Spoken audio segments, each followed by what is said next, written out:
ప్రేక్షకులకు నమస్కారం. ఈరోజు ఈ వీడియోలో నేను రాస్తున్న ఈ యంత్రం సర్వ వశీకరణ మంత్రం. దీని ద్వారా మీరు ఎవరినైనా వశీకరణం చేసుకోవచ్చు. ఇది చాలా శక్తివంతమైన వశీకరణ యంత్రము. ఈ యంత్రము మీరు రాసి మీ పర్స్లో, మీ చున్నీలో ఎక్కడైనా దీన్ని కట్టుకుంటే సరిపోతుంది. ఈ యంత్రం మీ దగ్గర ఉంటే సరిపోతుంది. ఇప్పుడు ఈ యంత్రం రాస్తున్నప్పుడు మీరు ఈ యొక్క మంత్రం చదువుతూ నేను ఎట్లా రాస్తున్నానో అలానే ఈ యంత్రాన్ని రాయండి. ఈ మంత్రం చదువుకుంటా ఈ యంత్రం రాసి మీ పర్సులో పెట్టుకుంటే మీరు ఎవరినైనా వశీకరణం చేసుకోవచ్చు. ఇది చాలా శక్తివంతమైనది, సులువైన వశీకరణ పద్ధతి. ఇప్పుడు సర్వ వశీకరణ మంత్రం తెలుసుకుందాం.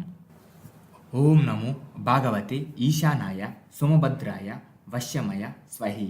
ఈ మంత్రాన్ని మీ మదిలో అనుకుంటూ నేను రాస్తున్న ఈ యంత్రాన్ని ఉన్నది ఉన్నట్టు రాస్తే మీరు కోరుకున్న వ్యక్తి మీకు పూర్తిగా వశీకరణం అవుతుంది.